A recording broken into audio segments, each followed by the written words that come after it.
দেখো আমি আজকে বরেলি মাছ দিয়ে সজনা, কাঁচা টমেটো, মূলা আর ঝিঙ্গা, বেগুন এসব দিয়ে চচ্চড়ি করব।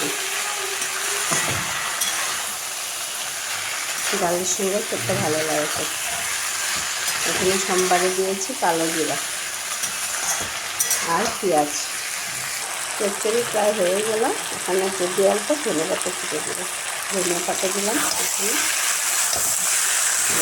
ধনিয়া পাতা দিলাম আর অল্প হলে হয়ে যাবে।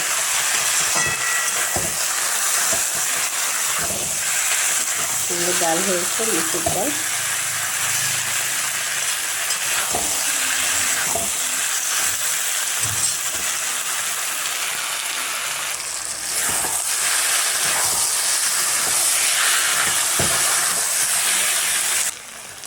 হয়ে গেল সজনা চচ্চড়ি। এটা মাছ দিয়ে কেমন হয়েছে যদি দেখে ভালো লাগে তাহলে লাইক, শেয়ার, কমেন্ট, সাবস্ক্রাইব করে দেবে।